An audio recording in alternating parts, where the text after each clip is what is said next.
Hi everyone, it's Kino here. Welcome to day 7 of the yoga challenge. Yay! So this makes one full week of your brand new commitment to do yoga every day. And no matter how well you succeeded at that, if you missed a day here or there, you can always go back and make it up. But I want to congratulate you for making the commitment, for making it this far, for committing to yourself, for committing to the practice. This is no small achievement. There are many people who practiced on day 1 and are not watching this video and are not at this point of the stage of the challenge. Take a moment and say, hey self,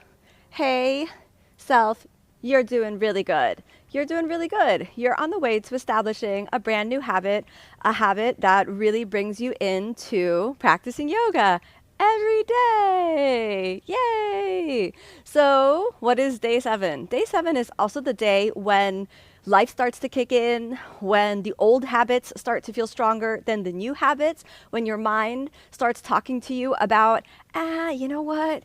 It's too hard. You know what? I'm not really flexible. You know what? Is this really making a difference, like, in my life?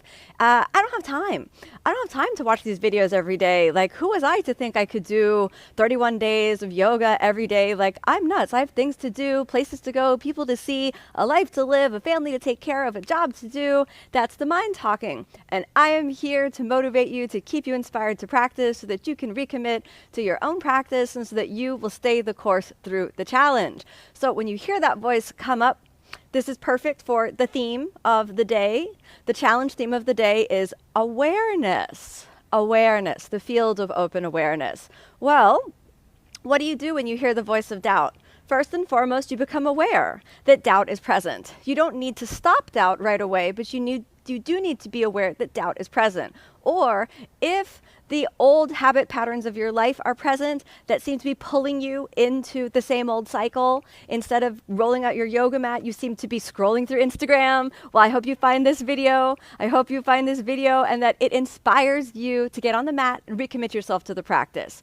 What else happens when you find yourself kind of repeating the old cycles rather than building in new cycles? It's very easy in that moment to start beating yourself up. Oh, I thought I was going to do yoga every day, but instead of that, here I am and I'm watching cat videos on YouTube. So then you can start beating yourself up and be like, man, I can't believe it. I wasted all this time reading the newspaper instead of doing yoga. Now I only have 5 minutes to practice. Shouldn't even do it today. Nope. In that moment, you bring yourself into awareness. You become aware that the cycle of negativity is on repeat and you don't add more fuel to the fire. You don't add more fuel to the fire by then being mad at yourself for not attaining the goals. You just observe. Okay, I wasted time today. Okay, I procrastinated. Pure awareness. And then once you recognize that with pure awareness, you achieve 2 goals. Number 1, you train the mind in pure awareness. Free from judgments, free from negativity, free from the past, pure awareness.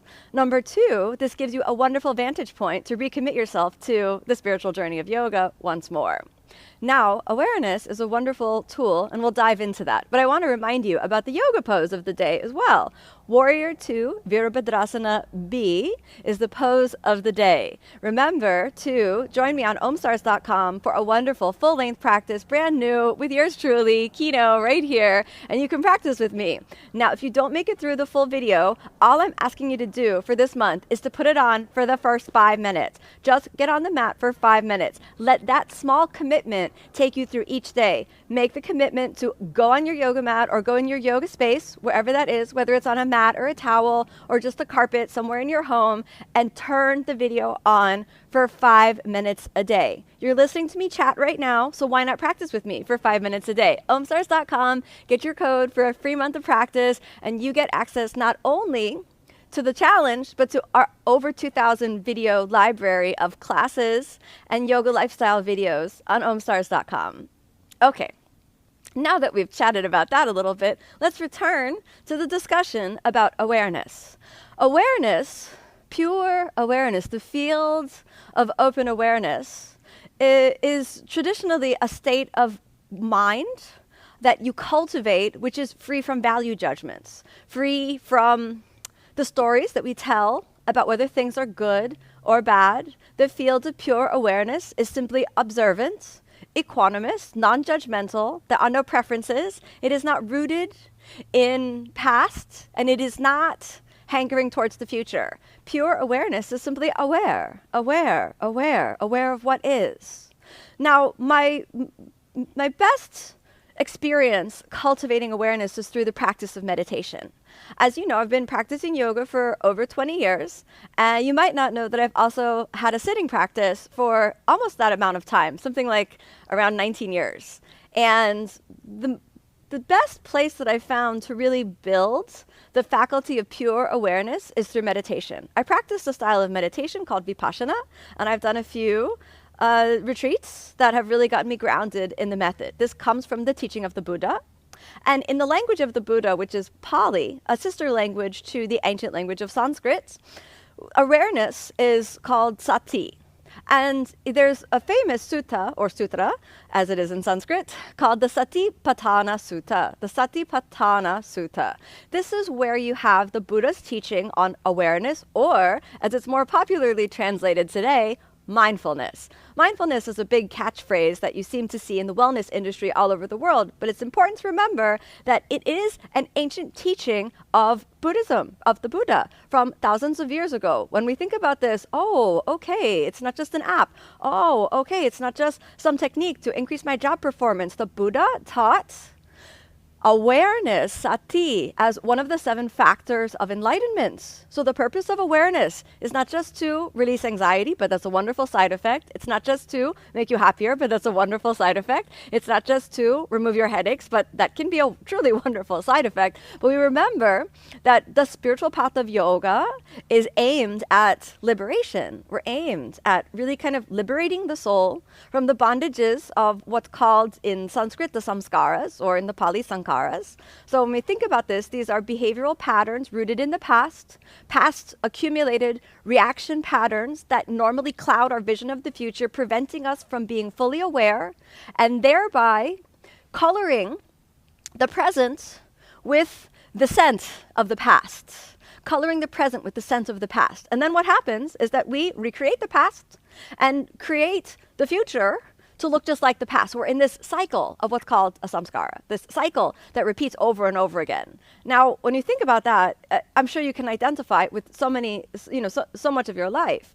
So the Buddha normally talked about sati in the Satipatthana Sutta in relation to 3 main really important concepts. Atapi, which is effort, sampajano, which is right wisdom or right understanding, and satima, or sati, awareness. Now we must ask, what does the Buddha want us to be aware of? Now, here you are, and I can tell you right now, there are numerous things which you're aware of right now. You're aware of me. I'm talking to you. You're aware of this image. You're aware of this device that you're communicating with me on, that you're watching this video on. You might be aware of your surroundings, noise, sounds in the environment. You might be aware of pleasant, unpleasant, or neutral sensations that you're feeling in the body. All of these things, naturally, you're aware of. However, there's a very specific thing that we look to cultivate awareness of. Pure awareness is simply aware, not for or against any particular sensation. If pain arises, awareness says pain has arisen. If pleasure arises, awareness says pleasure has arisen. If a sensation which is neither pleasurable nor painful arises, awareness simply says a neutral sensation has arisen. That is all. This is very difficult to do. Instantly, the moment you feel something, your body and your mind are already reacting. Not even consciously reacting, already you're reacting from the past. I'm doing it as well. A pleasant breeze comes through the air, already you're reacting before you're even aware. Pleasant breeze is there, If a strong, hot, heating sensation arises in the body, already you're reacting before you simply become aware. Heating sensation is arisen in the body. So many people, when they get hot, immediately get disturbed. They immediately start, trying to cool off. They become kind of antsy, and they're reacting without simply being aware, oh, I'm hot. Another good example of an automated reaction is when you're hungry, or, as we like to say it nowadays, hangry. When you're hungry, you don't really become aware, ooh, I am hungry. You suddenly go around and are just kind of extra reactionary, annoyed at the world, and actually, without the pure awareness that says hunger is present, you may go around and become very angry at the world when in fact all you need to do is eat a sandwich or a cookie or anything that you like, even an apple. It could help. Okay? So now when we think about awareness, what ideally does the Buddha advise that we should become aware of? Well, the Buddha always taught universal truths. Rather than trying to create, a religion, every enlightened being always talks about the universal truth. Universal truths are true, whether or not you believe them, just like the law of gravity. You can deny the law of gravity. It is nevertheless true. There is a universal truth that cultivating pure awareness will take you into. Pure awareness is able to recognize the truth of what the Buddha called anicca, or temporality, impermanence, the inevitable source of change, which happens in the material world as things arise, things pass. We are young one day, and then we become old. Some days we're flexible, some days we're not. Some days we're really, really hungry, some days we're not. Some days we're happy, some days we're sad. This is like that. This is life. Pure awareness recognizes, things arise, things pass away. I am not that. I am not the body. I am not the mind. I am not the emotions. What am I? Pure awareness. As you begin to learn to identify more and more with the faculty of pure awareness, rather than with the reactivity of the mind, which is rooted in the past, which is not who you are, then more freedom, more love, more joy, more peace, that starts to express itself in your life. Now for today, we're going to have a small exercise in awareness, a very short meditation, which is going to help you bring awareness to a specific object of attention, your breath. As you bring your attention to this specific focal point, the breath, I want you to understand that it's not about inspecting the breath, but that the purpose is to cultivate the open field of awareness, which is simply observant, aware, non-judgmental, equanimous, and truth-seeing. I think the world today could use a high level of cultivation of awareness, truth-seeing, so that instead of reacting based on the past, based on things we've read in the newspaper, things that, assumptions that we may have made about other people or ideas, that we could truly be neutral, that we could truly be simply present, simply open, and then let wisdom unfold from there. Okay, come to a comfortable seated position. If you're not already there, close your eyes. Now as the eyes are closed, naturally the senses are directed into the inner body, into the personal space. Bring your attention, the field of your awareness, to focus in on your breath. Notice the feeling, I am breathing in as I breathe in. Notice the feeling, I am breathing out as I breathe out. In, out. Then notice where inside the body you actually feel your breath. Perhaps in the belly, perhaps in the diaphragm, perhaps in the lungs, perhaps in the chest, perhaps in the throat, perhaps inside the nose, inside the nostrils, along the upper lip, around the rim of the nostrils. Wherever you feel the breath, let your mind rest there in an open field of awareness. Notice all the qualities of the breath and practice, detaching the mind from its tendency to tell a story about preference, like or dislike. The breath may be deep or shallow, warm or cool. The breath may be free and easy. However it is, just observe, breath is deep. Observe, breath is shallow. If you notice that there's a tendency for the mind to judge, observe that too, become aware. And say, mind is judging. And then return your attention simply to the breath. Breath is deep. Breath is shallow. Breath is warm. Breath is cool. It matters not what the breath is. There is no right or wrong way to breathe. You are cultivating awareness of the breath. Naturally, the mind jumps away. You hear sounds in the environment. Immediately, the mind is complaining, talking, telling a story. It likes this, it doesn't like that. The mind is jumping towards past thoughts, physical sensations in the body, discomfort in the body. The mind is saying, I don't like this, I don't like that. When that arises, simply observe. Mind is caught. Come back to the breath. Back to the breath.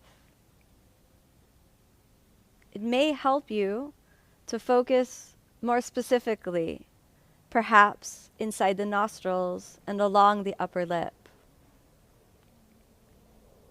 And see if you can feel the breath here coming in and out of the body, cultivating pure awareness, pure awareness, pure awareness. Understand that what is simply is. There is no right, there is no wrong, other than the value judgments which are stories that we tell, very often rooted in the past, not rooted in the reality of the present. Pure awareness is a call to presence. In as you breathe in, out as you breathe out.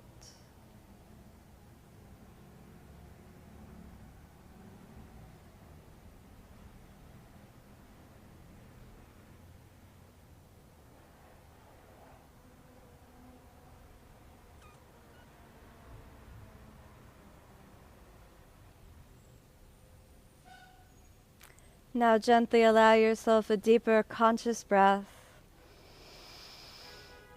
And as you exhale, open the eyes. And notice the change in the quality of your awareness as you open the eyes and look around. Perhaps you feel that little bit calmer. Perhaps you feel like you can see a little bit more clearly. Perhaps you can feel the body more relaxed, the heart more open. And this is the true benefit of tapping into that open field of awareness, which is actually the true nature of mind. Underneath all the past patterning, underneath all the future projection, there is pure presence, pure awareness, and that's what we're doing here on the practice, aiming to cultivate this open field of awareness, which is the true nature of mind. Thanks so much for joining, everyone. I hope you're enjoying the challenge. Remember, tune in tomorrow, both here live and also on OmStars.com to continue your journey. Thanks, everyone. Namaste.